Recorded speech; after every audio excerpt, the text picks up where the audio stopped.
Hello, you beautiful souls, and welcome back to Love, Sex, and Magic. And whew, do I have a guest for you today. Lizzy Jeff is a medicine woman, a spiritual mentor, and a rap priestess, oh yes, who has built a powerful platform known as Zen Kush. Lizzy's work uplifts the voiceless, inspires the leaders, and empowers the artists to align with their purpose. As founder and CEO of Zen Kush, Lizzy Jeff is on a mission to heal the planet through plant medicine, impactful music, and divine feminine creative energy. So in this episode, there are so many juicy nuggets of wisdom and gold, and I cannot wait for you to experience more of Lizzy Jeff's magic and medicine. Let's dive in. Lizzy Jeff, it's such an honor. Thank you so much for being here. It's so good to have you here. It means so much. Thank you for having me. Sister. Much love. Thank so you. You were saying about the stereotypes that Black women have, especially like the over-sexualized nature of the stereotypes. Like, what was that like as a young woman coming into her sexuality? Because now like sensuality and like sexual empowerment is such a big part of your brand. Right. And I'm wondering like what that was like on the journey. Like, when did you kind of first wake up to like, actually, I can use this for my own empowerment? When I would see movies and TV and things like that, oftentimes I didn't see myself depicted. And so, and if I did, it was a narrative that was not true about me or people that look like me. Can you give some examples? Yeah. So, you know, when we think about, for example, the standards of beauty, for a very long time, we've only been fed one image of beauty. And it's like, yes, that is beauty, but this is beauty. You feel me? It's like, we're all beautiful.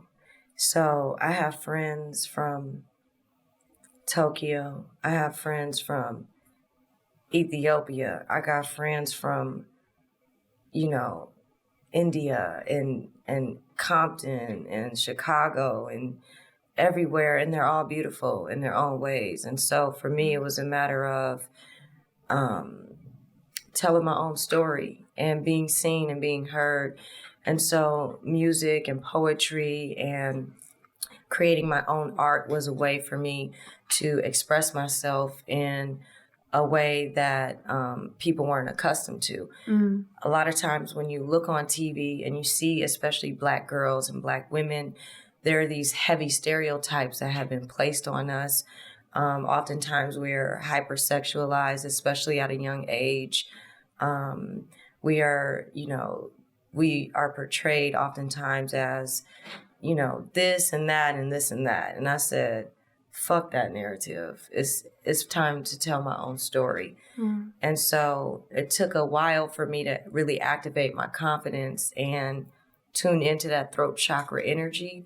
But it's the poetry, it's the music that helped me get that confidence to tell my story and say, hey, we exist too. And we're beautiful. Yeah. And we're brilliant. Who were your role models at that age? Was there people in your family, or who were you like looking up to? Absolutely people in my family. My grandmother was very special.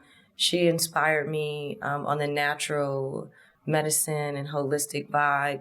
My mom, very inspiring. Just her story and her struggle, her journey. We didn't always have a close relationship growing up. And I never had any resentment or anger towards her. But I always looked up to her for being able to overcome the stuff that she had to overcome during that time in South Central LA in the 80s and the 90s as a young Black woman in the hood. And, I watched her overcome so many things. And now she's in this beautiful place working on so many amazing things and changing so many people's lives. So my inspiration and role models start at home. My great grandmother, her fierceness, her tenacity, she was a spicy one. She was a firecracker. My auntie, Did a lot of work with the Panthers and a lot of work in the school system, helping Black and brown students graduate, especially those who may have gone into gang violence and street life and stuff like that. So I come from a bloodline of powerful women and men, but especially the women. And so I'm a little bit of all of that. I'm a little bit of my mom, fused with my grandmother, fused with the sharpness and the boldness of my great grandmother, the intellect of my auntie, you know. I love that. You just come from this line of powerful, strong, wise women, and it shows. Well, honestly, it took me a minute. I'm going to be real, because also you asked about little Lizzy, and little Lizzy was in the streets, in her sweatpants, in her sneakers, playing football with the boys, hooping it up, shooting hoops, you feel me? Very in my tomboy energy, very in my masculine energy, because as a young girl, we are taught what? What are we taught? Keep your legs closed. Don't wear that skirt. You can't do this. You can't do that. So we do it to protect ourselves, really. Right. Yeah. If you do that, you're a slut, right? And it's like, so for a long time, although I, grew up with brothers and one of the only girls, so I was inspired by that tomboy style, but a lot of it was me just kind of covering my body. I've always been pretty slim, so I didn't, always have the curves. And so that was another thing. But there was a point where when people would tease me for my body shape or having no breasts or whatever, I would just laugh. And a lot of times I would say, one day I'm going to be so popping. One day I'm going to have some nice titties. I'm going to be so fly. You're going to wish you were my friend. I would say things like that. I would just pump myself up. And then one day out of nowhere, it's funny because I manifested a pair of 32 double D breasts. I was eating good. I was doing Pilates. I was working as a full-time manager at Victoria's Secret. And these breasts was shining and radiating and glowing and thriving. I'm currently at 32C. Over the years, I've lost weight and I feel really good and balanced where I'm at. But I just thought being teased for having no breasts as a little girl and then growing and developing into myself in my mid-20s. So being in that space, being this woman coming into my womanhood, working at a place like Victoria's Secret where I worked for 12 years, working with women, thousands of women over the years, being in those fitting rooms. Oftentimes I would be the only other person outside of their partner, if they had one, that would see them naked. So there was a lot of work that was being done in those fitting rooms, and I realized how much trauma and societal conditioning and bullshit we as women carry in our breasts and our wombs. And so that's what opened my mind up. Wow. Yes. And I guess back then as well, Victoria's Secret, there wouldn't have been a huge amount of representation either. I can imagine that would have been challenging. Correct. Especially with the sizing and also just what the models look like. And so for me, it was important. I'm like, wow, women carry so much. And when I'm in these spaces doing this work, they feel so inspired. And so it just put me on a journey to tap into my confidence even more, because there were some things that I was struggling with. So mirror meditation became something that was beautiful, to just love my body for what it was, to appreciate it. But it definitely required daily dedication and work to build up my confidence. I'm still doing it. There's still things that I struggle with. But once I started to get into that feminine energy, I still was on my tomboy. I still wear some sweatpants and a cute, sexy bra top to give a balance. But because I had leaned so heavily in my masculine energy, being in that feminine, being flirty, being soft, being sensual, smelling good, wearing silks, putting a touch of red lip on, getting the baby hairs popping. You feel me? Listening to some Drake in the background, sipping on some Damiana herbal rose infused tea, spraying myself with rose water has just become my lifestyle, because that energy, that's literally the same energy that creates babies. Yeah. Women, we are the portal. Our wombs are the portal. Our sacral, our wombs are what activate our creativity and our inspiration. It took me a while to understand that, but once I started seeing how things were magically unfolding in my life, I'm like, okay, I'm going to lean all the way into this feminine energy. Yeah. And now I'm surrounded by beautiful women that are on that same vibration. So Beautiful. I hope that answered your question. Yeah. I mean, it sounds like you went on like a real deep spiritual journey at that point as well. And I don't imagine that, I mean, was that inspired from what you saw in the Victoria's Secret changing rooms? So for me, it was like, how do I take this out of the construct of this company that's owned by a white male, that mostly features white women artists, models, in very particular sizing. It was a beautiful journey. I learned a lot about business. At one point, I was managing a $12 million lingerie business at the flagship store in Las Vegas. And so I learned a lot about business and managing a team, managing 75 to 100 employees while still, you know, keeping that balance and being sexy and being in my bag. And, you know, just then taking myself out of that space into music, culture, community. It's just been a fusion of all of that. And it's just, I'm in my purpose. Yeah, you definitely are. Yeah, let's talk about the music industry, because I was actually just having this conversation with my makeup artist earlier about the rap, the hip hop, the kind of R&B space, and just how a lot of the lyrics and a lot of the ways that the artists are kind of going about their lifestyles and promoting their lifestyle is very disempowering for women. You know, like I've always listened to Drake, and then I saw his latest album cover and it like deeply upset me and my friends because it's basically like all these pregnant women that he's got around the world paying child support to. And I was like, he's just like making out that he like owns women's wombs, you know, he's got this power over women's wombs. And I was like, damn, like this is who I'm listening to all the time. You know, these are the lyrics that this is who's like a role model for so many people.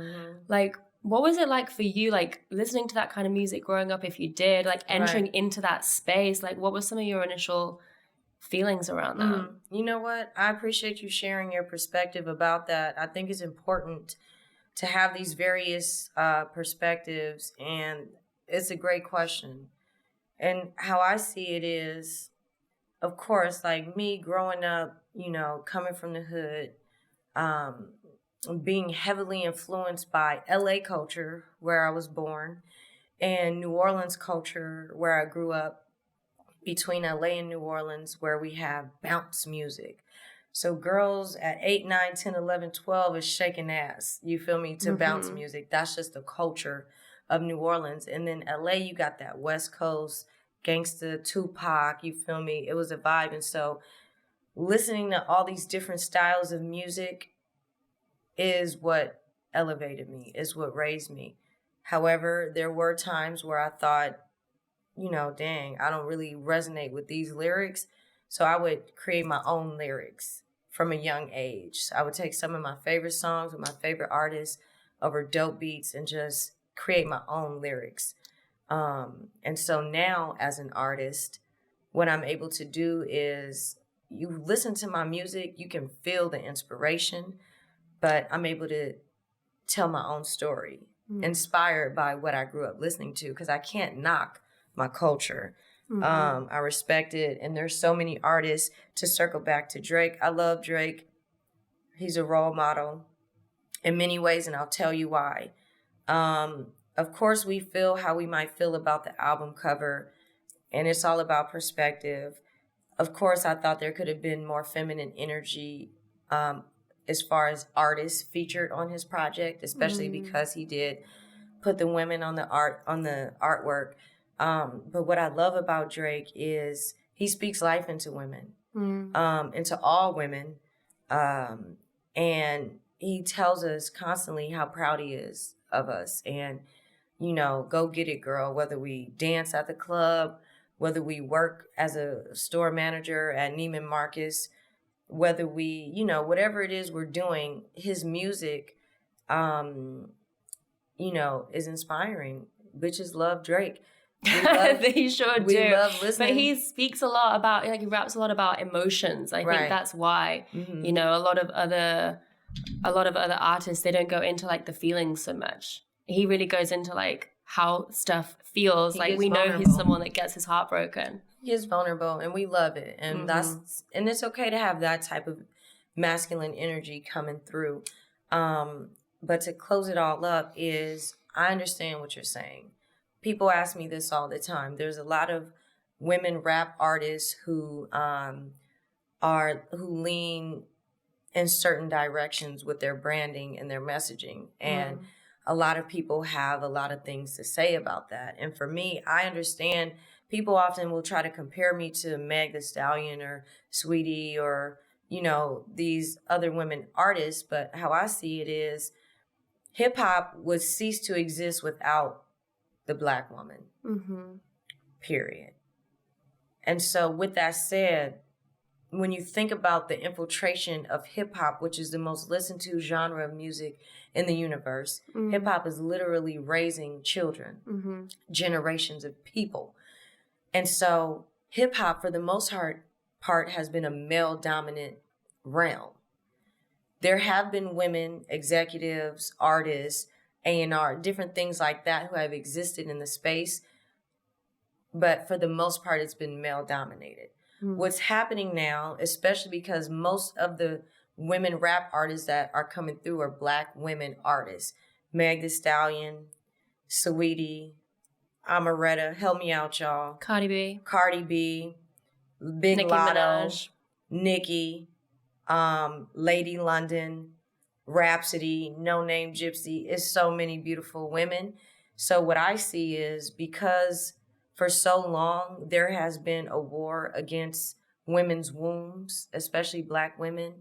And when you think about the generational trauma that has come through, where at one point we didn't even have autonomy over our wombs, over our sexuality. When you think about, I've said this before in interviews, but they call the father of gynecology the father of gynecology, the father of the pussy. And from what we know, based on records, he experimented on a Black woman, and we don't know if he had her consent. And a lot of his experiments and his findings were because he was experimenting on Black women. Wow. And the reason why I bring that, because it's important to understand that even through enslavement times, so many Black women were being raped and violated in many ways. And so when you think about our music, you know, it's important for us to express ourselves. For so long, other people have owned our sexuality, have used our sexuality to sell and make money. So now it's time for us to take back that power. So when you think about this first golden era of powerful Black women coming through hip hop, kicking the door down, of course we're going to be on some sexy shit. Of course we're going to be on some big pussy energy, because we birthed this thing. You feel me? This is ours. Yeah, so and you're taking it back. We're taking it back. And so, yes, we're going to talk about our pussy and how good it is. And we're going to talk about these titties and how nice they sitting. And so that's us kicking the door down, making space for other women of all backgrounds to come through and share their stories. And so I'm not mad about any of these artists who are expressing themselves in these very sexual and powerful ways, because a woman that's rooted and confident in her sexuality, that's a bad bitch. That's a beautiful woman. That's a powerful woman. That's a woman that everybody wants to be around. She's glowing, she's radiating, but for some reason we've twisted it and called her names and all these things. But no, we're taking that power back. So I embrace all the women that are coming through, because they're making a lane for me. I get to just float up in this motherfucker peacefully, talking about my body and how much I love, and my beautiful breasts, and my pussy is a portal. You feel me? My pussy will lead the way to take us all about the matrix. It's such a beautiful perspective. I guess it would have been so easy to kind of go on the other side, and I really appreciate that perspective. It's super beautiful. Yeah, thank you. Yeah.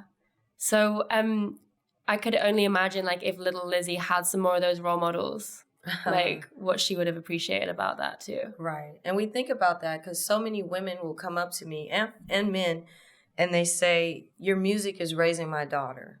I've heard it so many times. So beautiful. And that's deep. Yeah, it is. Because I think about the music that I was listening to, that we was listening to. Yeah. And Me it was, too. And so, I mean, same. Yeah, it's powerful. Like, I look back at some of the lyrics that I knew off by heart as a 13-year-old, and I'm like, what? I didn't even know what I was rapping about. I didn't even know what was going on. But like, how was that? I was being raised on that. Right. You know? Mm-hmm. But yeah, it's so beautiful for you to hear that this music is raising my daughter, my children. It's something that I think of often now, like as an expectant mom, like what role models my kids are going to have. And it makes a huge difference. It really does. So I'm thankful to be here. I'm thankful to have this position, to have my voice. I'm the artist that I always, wanted to see and listen to and look at. And I just became her. And it's powerful. And I'm surrounded by beautiful, beautiful people that support me and uplift me and have my back. And, people tell me all the time, you should have 10 million views and 30 million streams. And of course, like 30 million more people listening to my music, reprogramming the subconscious is powerful. However, I know that I operate on a very particular frequency where if you're on that frequency, you'll find me. If it's what you're looking for, if it's what you need, if it's what your spirit is calling, you'll find me. And just off of the strength of the stories that I've heard all around the world, I know that it's penetrating. I know that the vibe is felt and people are hearing me and seeing me. So it's beautiful. They definitely are. And I feel like you're still like one of the first artists to do this. You're still like in that first wave of like female artists who are really wanting to empower through their music, through their like affirmations. And like every single lyric is so like intentional. And it's like, it's still new for a lot of people. Thank you. Yeah, it is.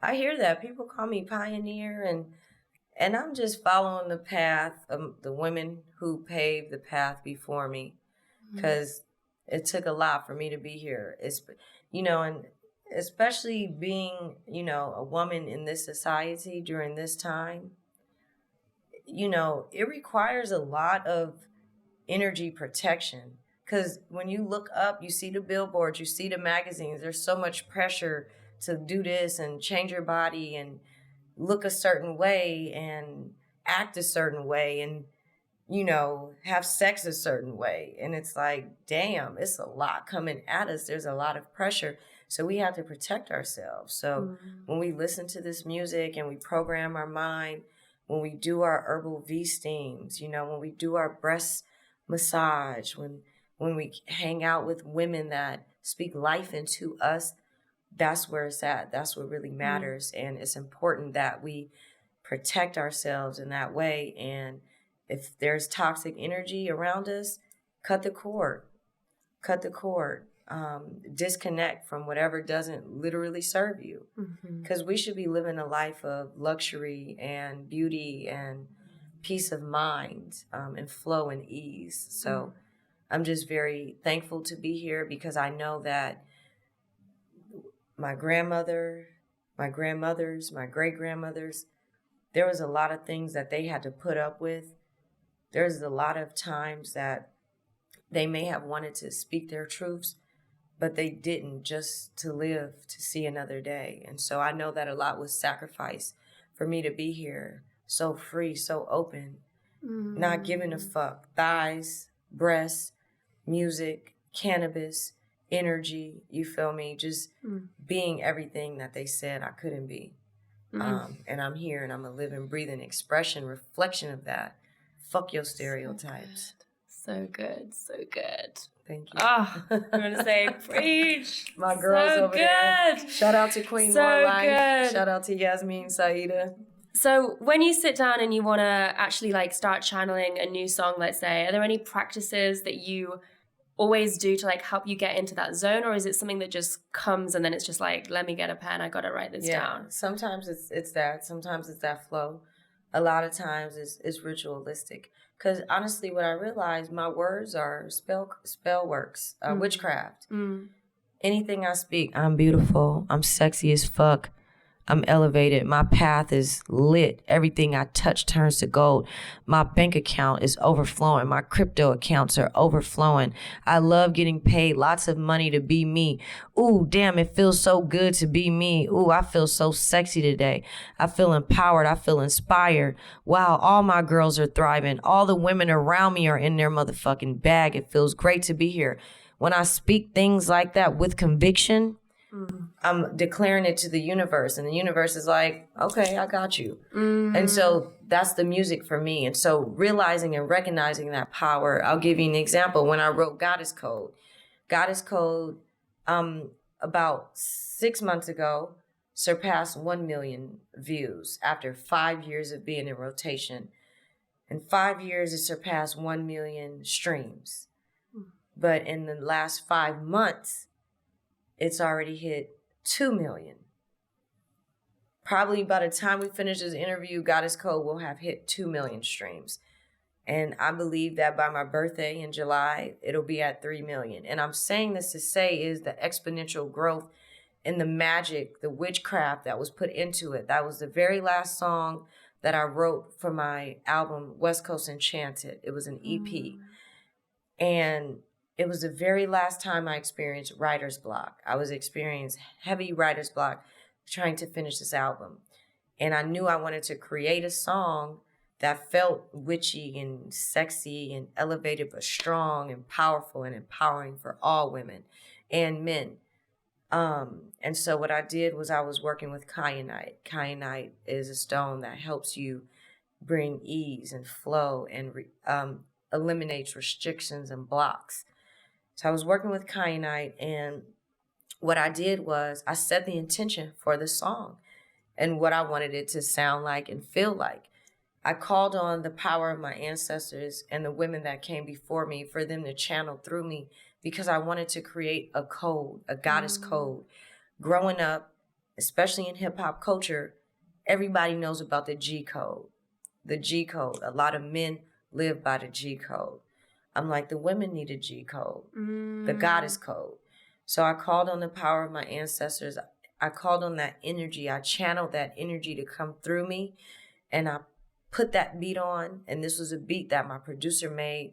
I just expressed to him how I wanted it to feel and sound. He went into the studio and he created this powerful music. And then at the end, the key is the piano. So when I'm listening to it and I'm channeling this energy, it's just coming through. It's just flowing through. I am all that I preach to be. I invite you all to take a leap with me. And then I said, free bleeding on the earth is tribal. Let it flow. If it isn't vital for your survival, let it go. Protect your energy. And so it's ritualistic. It's intentional. It's love. I talk about everything from racial injustices to micro reparations as a lifestyle, to being a goddess, to affirmation music, to political music, to music that's speaking directly to our men, that's empowering the men.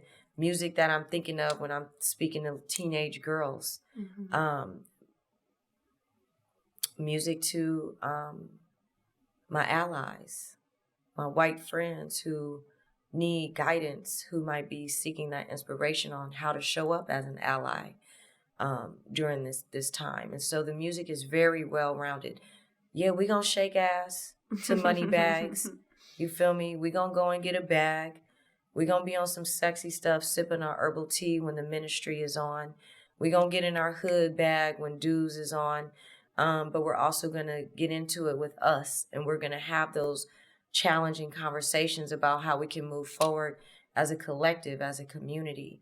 And it's very powerful. So thank you for asking that question. Yeah. I love how much time you take over it and how much intention is poured into every lyric. The thought of everything that you're saying is a spell, is an affirmation. And someone, like, it's not just the people that are listening to the music, it's like those vibrations, that frequency is going out into the universe as well, and that's all coming back.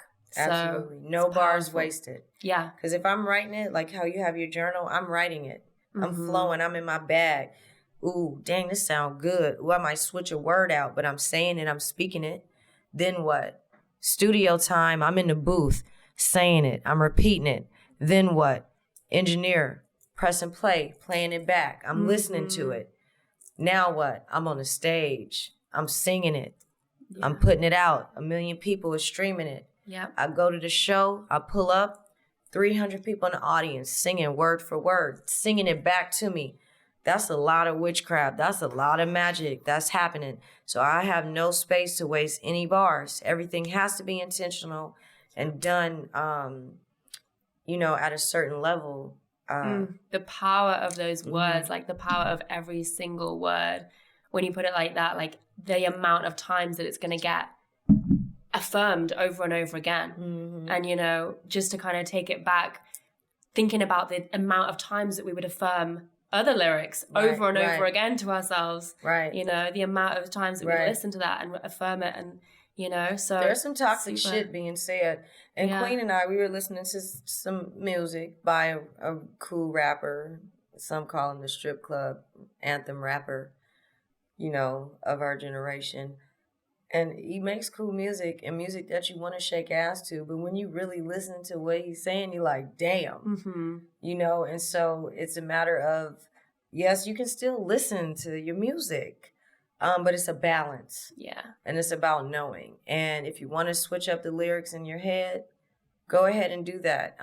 But just being mindful of what you're consuming, whether you're eating it, whether you're listening to it, how you're dressing yourself, and what your pussy is consuming. I think that's very important. No toxic penis, please. It's everything that's coming in needs to be really considered. Because our wombs carry a lot. Yeah. And I always say, pay attention to your cycle, especially the cycle after you've been with a partner, because that cycle will reflect the energy of their partner. Our wombs know what's good for us and what's not.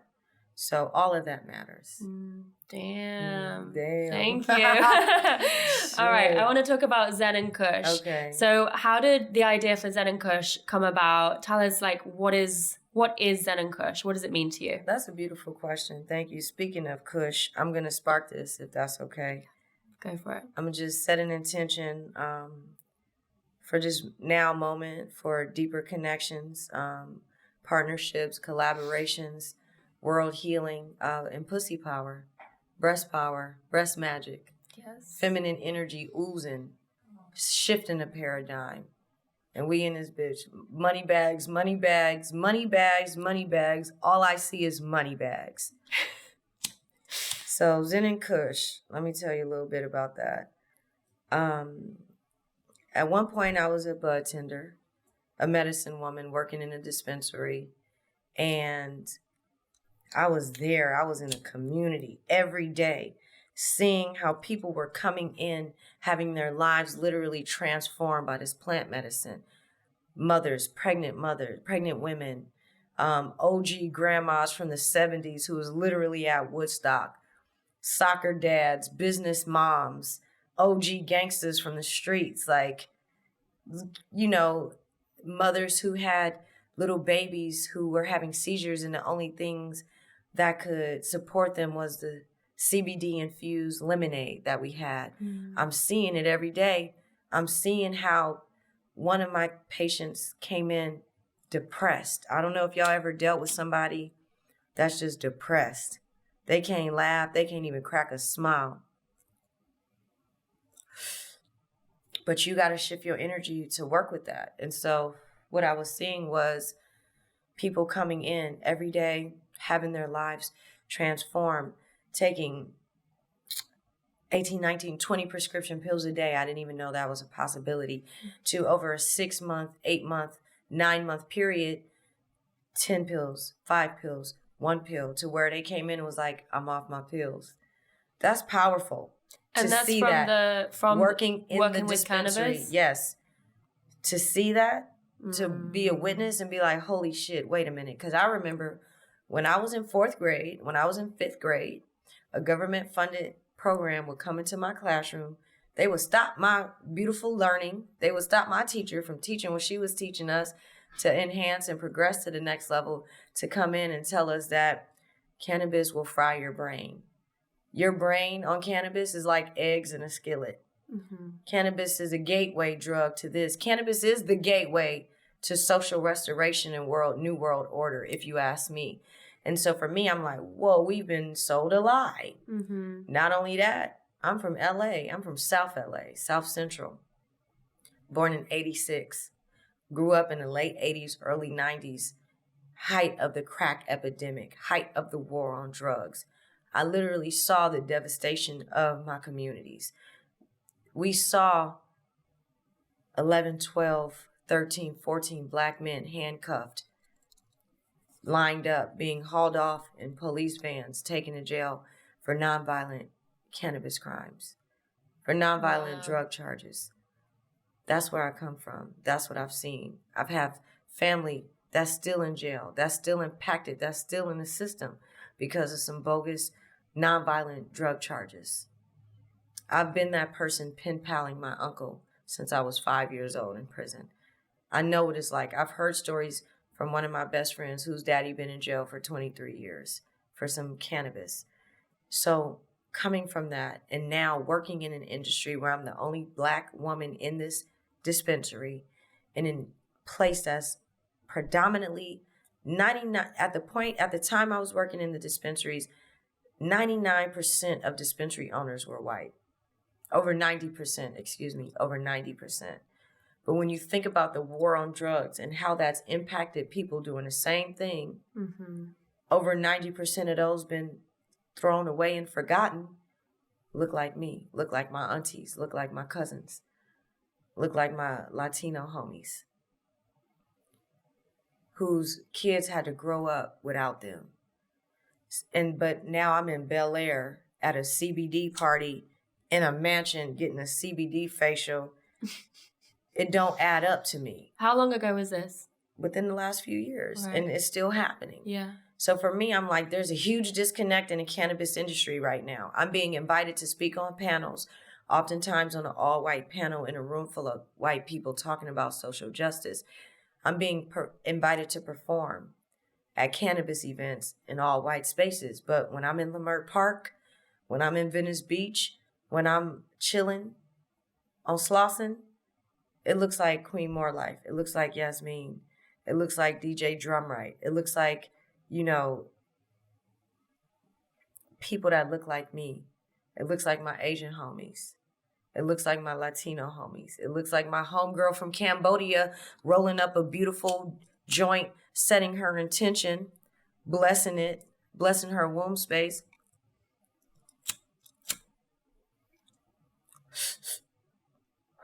Taking a puff, not this shit in Bel Air. Fuck is this? So it's like, if we're going to do this, let's have these real conversations and make the space inclusive. All of that to say, that's how Zen Kush was birthed. I'm like, we need a space where we can be seen, where we can be sexy, where we can be black, where we can be free to exist in our melanin and not be fucked with. To learn about cannabis in the right way. To learn about the medicinal, spiritual, holistic impacts of CBD, THC Delta 8, THC Delta 9. To listen to good music, to be in a space. We got our white friends, our black friends, our Latina friends, our Afghani friends, all our friends in a space. Because if you ask me, when I go to a bar where there's alcohol, it's a different vibe. A fight might break out. It don't feel the same. But this is different. Cannabis connects people. Cannabis can set the whole mood of anything. Nobody's fighting. Nobody's arguing. All of my events have no alcohol. So I wanted to create that space for everybody to be seen with a fusion of art, music, sensuality, erotic arts, and social justice. So Zen Kush was birthed. And the name itself was inspired by Snoop Dogg, Gin and Juice. Oh, cute and simple. Gin and Juice is sexy. Yeah. Zen and Kush. Zen, because we embody the Zen lifestyle, Zen practices in our everyday life, fused with the energy of ancient Africa, ancient rulers that once ruled the great land of Kush. Powerful mathematics, literature, art, systems of how we operate that essentially are still being used today. originate from this land. So I wanted to elevate the perspective when you hear Kush. Oftentimes people, when I ask them, who comes to mind when you hear the word Kush? They say Snoop, Wiz Khalifa, Bob Marley, Bob Dylan, Cheech and Chong. Sometimes you hear Billie Holiday, but it's masculine, male energy. She's a female plant. Without her birthing the plant, we can't even enjoy it, the essence of it. So how do we bring that feminine energy back into mainstream cannabis? Because right now it's big blunts, fat blunts. How high can you get? Smoke, get high, just smoke blunts back to back. I got all kind of homies that smoke 3 blunts to the face. I love them. However, we got a story too. We do yoga, we stretch, we juice every day. We put cannabis leaves in our juice. We bathe in CBD. We rub our breasts in THC-infused luxurious hemp seed jojoba oils. We do that. We have the aromatherapy popping. What about our story? And we look good. So that's why Zen Kush was created, to be a platform for everybody to be seen, for everybody to be heard. And that's what it is. Vendors, merchants, artists, dancers, erotic dancers come into the space, and everybody eats, everybody thrives. Wow. And we're drinking juices. We're drinking alkaline, fresh pressed juice by the Queen More Life herself. We're sipping on herbal tonics. We're getting CBD infused hand rubs by Yasmin Saida. Yes, she's a fashion designer, but she's also a healer. She's an alchemist. So that's what it's all about. Yeah, we're going to look good. We're going to pull up. We're going to be on some sexy shit. We're going to shake ass. We're going to be fine. We might even, you feel me, get it popping and twerk a little something. But we also are going to give you this medicine. We're going to give you this energy. We're going to give you this divine feminine essence that literally shifts the entire building when we walk in that bitch. So that's Zen Kush. What an experience. It sounds like obviously it's presumably just for women. And men. It's for men as well. And I'm glad you said that. Okay. Thank you. What made you say that? I think the nature of something where someone's going to feel like they're very in touch with their divine feminine energy feels like women would want to be in a feminine space. Exactly. And you do a lot of feminine spaces. For sure. So you know what that means and how important that is. Yeah. For us to just have our space. Yeah. We need it. And so I've done a lot of those spaces, from spirit weavers to women weed and wellness to goddess glow up to all of it. And I love it. It's beautiful. For me, I'm like, where my booze at? Where my kings at? Pull up. Come see this shit. Mm-hmm. Come be a witness to it. Come learn how to treat a goddess. They got to see it. She's a goddess. She's a goddess. You're a goddess. Mm-hmm. Don't matter where you from, what your story is, what your skin color is, what you got on. If you naked, it don't matter. You're still a goddess, and I still have the utmost respect for you. You have to be of a certain vibration to even enter the Zen and Kush space. But I want it to be men and women, all of us, co-ed, all beings, so we can learn and heal together. Because while women are out, what we doing, y'all? Pussy steaming, letting our nipples get the energy of the sunlight, sipping on that, you feel me, Damiana rose, hibiscus, lavender tea. We doing it. We going to the spa. We doing our meditation. We're clearing out our wombs. We're cutting the cords. We letting go of fuck boys. Mm-hmm. We're doing the work, and look at us. We shining. It shows. Mm-hmm. Our bag is showing. So let's invite the men to do the same thing. Mm-hmm. Because if Queen More Life and Yasmin know that when they come around me or any of their homegirls, they're going to get first class treatment. They're going to get new outfits. They're going to get cute bra sets at the lingerie store. They're going to eat like an African, Ethiopian, Nubian goddess, plant-based, high vibrational. They're going to be sipping on something tropical and erotic. They're going to be surrounded by luxurious lifestyles. They're going to be in the community, giving back, doing what they love.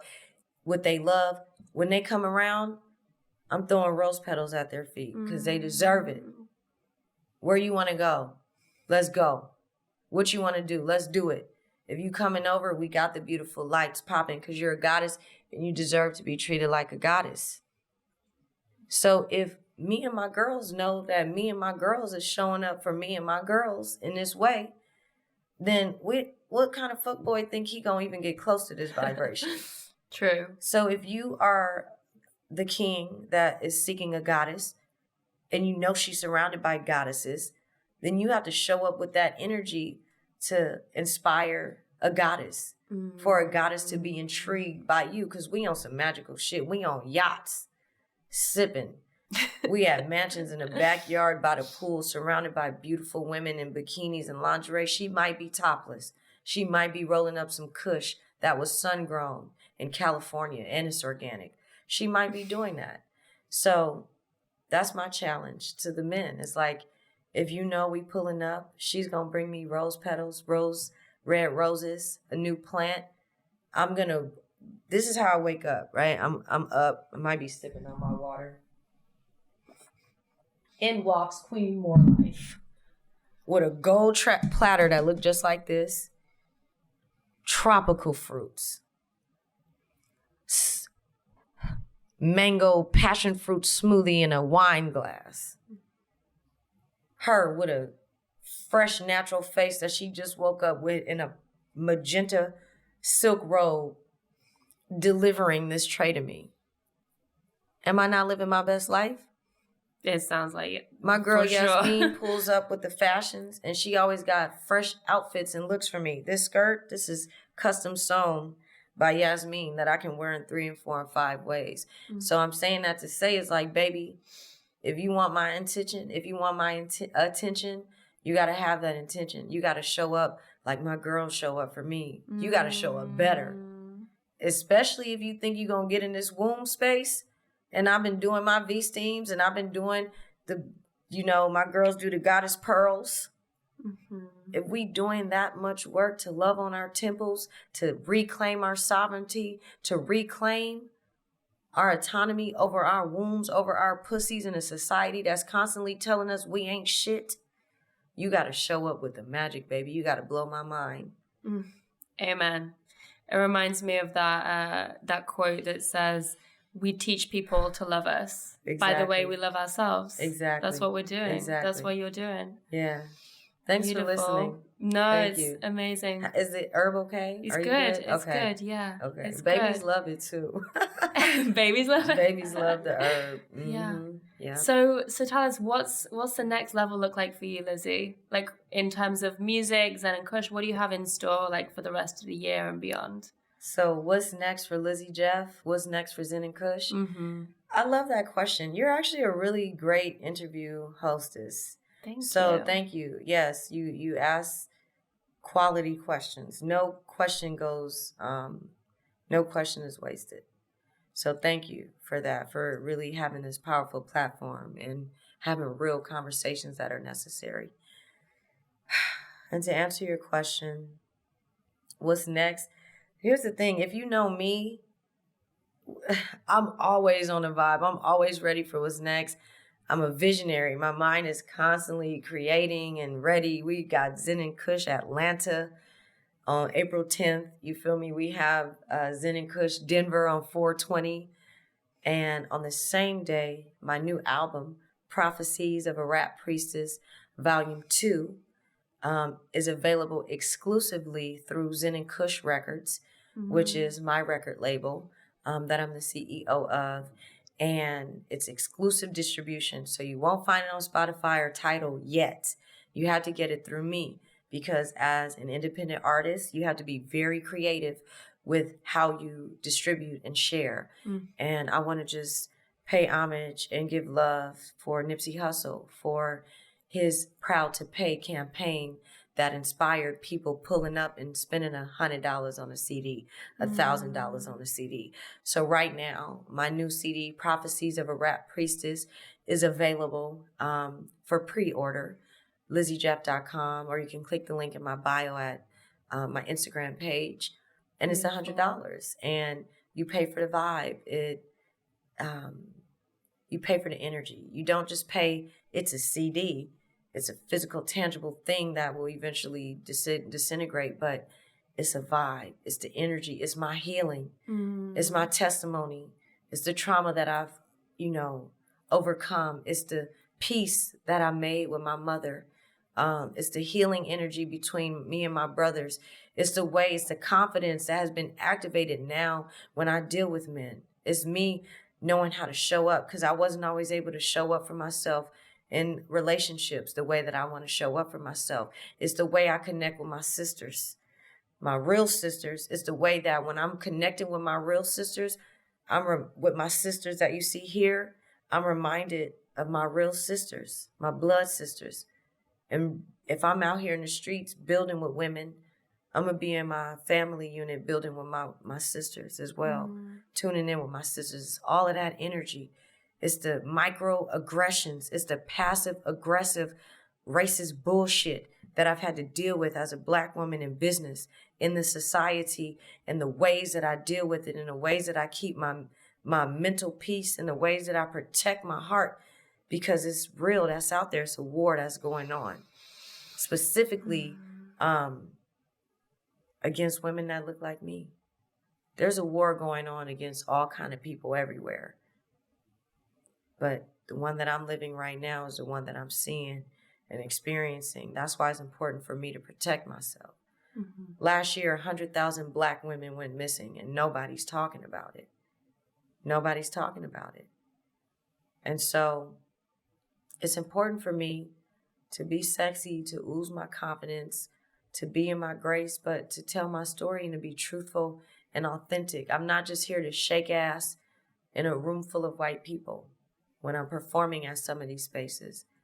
I'm here to speak my truths and let it serve as a call to action, because we need each other. So what's next for me is new earth reality. Zen Kush Records being revered as one of the greatest record labels to ever exist. Woman owned, woman ran, being known as one of the greatest record labels to give the most amazing agreements with their artists. We don't do contracts over here because it's not a con. Shout out to my homeboy that inspired that. It's agreements.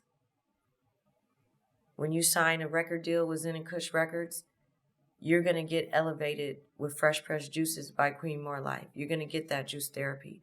You're going to have custom-made conscious fashions curated by Yasmin Saida based on your style, because we're not here to force you to be something that you don't want to be. Who are you? How do you want to express yourself?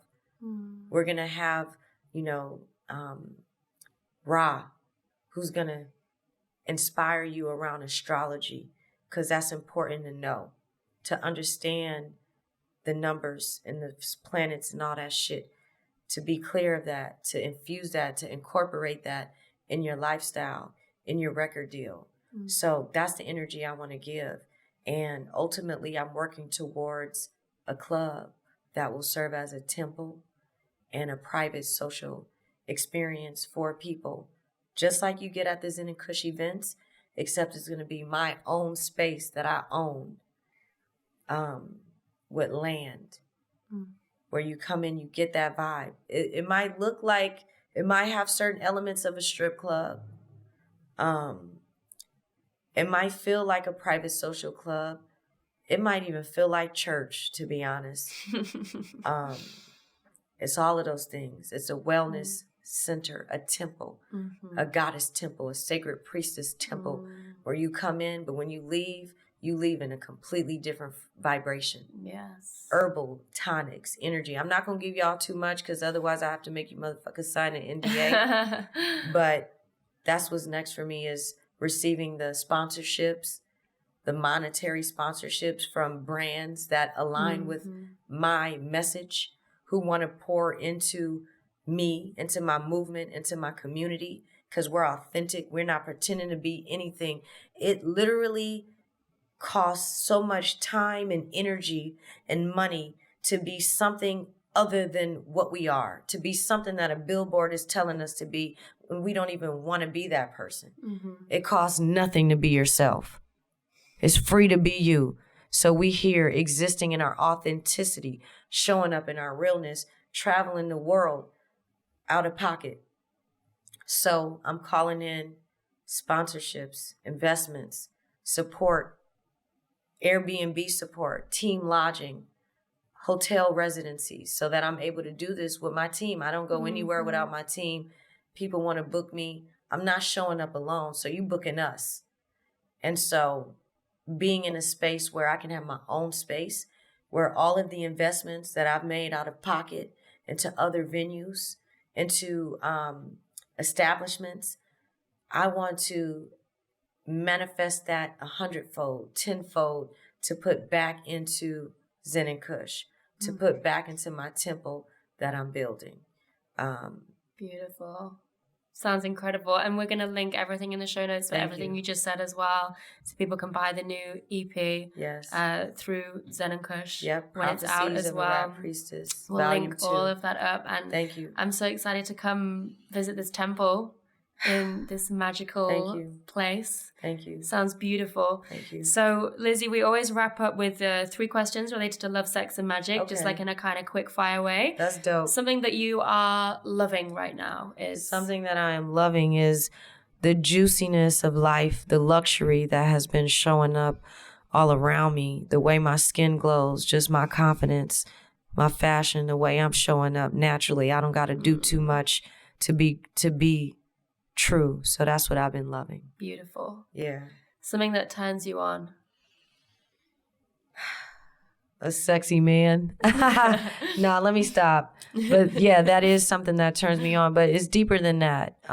It's just nature. It's being able to see a beautiful, powerful brother, in his magic, in his essence, taking care of himself, radiating intellectually, emotionally, spiritually. It takes a lot of work to be that type of man. And so that's why I respect those men, and I'm turned on. It's something about the way when a man just walks in and he's self-aware and he knows himself and he knows how to respect the goddess and pour into the goddess. It just, my womb knows. She tells me, and it just makes my coochie sprinkle. It makes my coochie twinkle.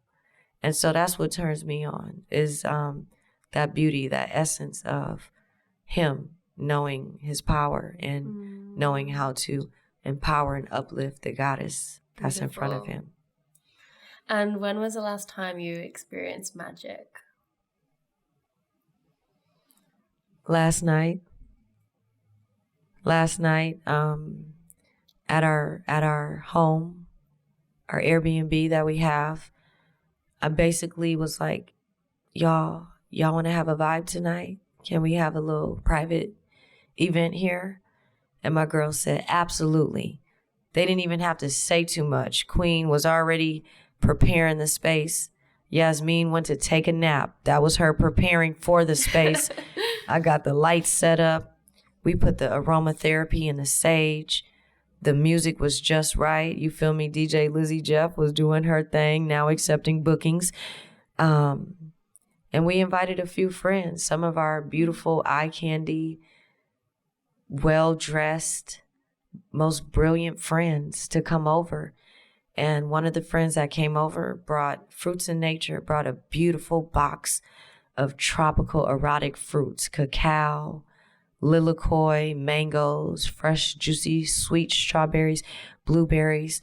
Our other friend came dressed in a beautiful suit, telling us about this vegan wine, telling us about the beauty of it. And to top it all off, some of my lady friends, my vixens, set up a beautiful pole in the middle of the living room. We put the couches and a chair in a circle. And for the rest of the night, they proceeded to dance and shake ass and give grace and give energy as we threw 10s, 20s, 50s, 100s, rose petals on them. So that just happened. We laid down for a nap and then brought our asses here. So that was the last time I experienced magic. And look at us, bitches didn't even sleep. And we in this thing. So we in it. Magic is happening now. My life is magic. My lifestyle. Magic is my lifestyle. Magic is our lifestyle. And so that's just what we embody. So Thank you for asking such beautiful, powerful questions and inviting me into the space. I love what you're doing.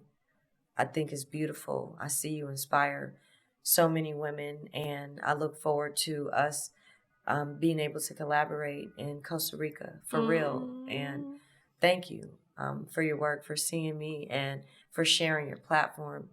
The last thing I can say, if I may, is, I encourage micro reparations as a lifestyle for my friends, for specifically my white friends who might have that extra splash of privilege in this society, to just be mindful of privilege as being a gift, not a curse, in a society who says you're beautiful, you're the most beautiful, you're seen, you're heard.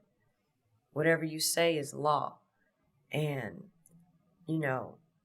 I have respect for especially women in powerful positions that understand how to utilize their platform to share it, to share stories that are oftentimes swept under the rug in our society and replaced with a narrative that's not true, that's not real, that's not conducive to healing. So I respect that you opened your space, and you've been very just patient and flexible, and making sure.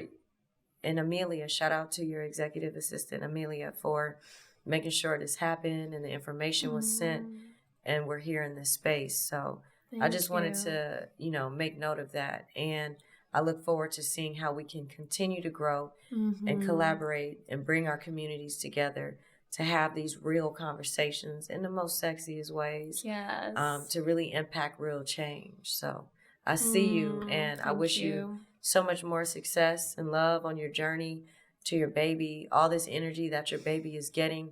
I know your baby is going to be one of those that comes out to change the world, because that's what you're doing through your work, and whatever that looks like, and the retreats that you're doing to fuse our communities together more, and in the Zen Kush spaces to activate that. I'm with that, and I'm ready to get that popping. So it's whenever you're ready, and however we can support you and what you're doing, just know that I'm here, that we're here. Thank you. That means so much to me. Thank you so much. Absolutely. And deeply appreciate that. And for people that are listening that are coming to Costa Rica at the end of the year, they're like, what?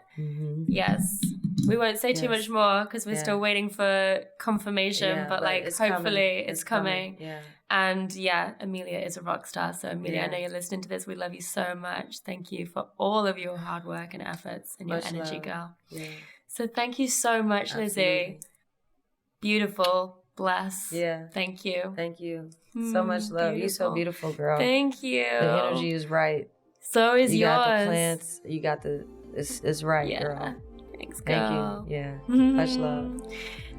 So, my loves, I hope that you loved that episode. If you did, please do share it on Instagram. I would love to see your story tags of you listening to the episode. We love to hear which episodes you guys have loved the most. Please also make sure that you leave us a juicy review on Apple, iTunes, or the podcast app, because that means so much to me and it really helps this podcast spread far and wide. So thank you so much for listening. I love you. I hope your week is filled with love, sex, and magic, and I'll see you next time.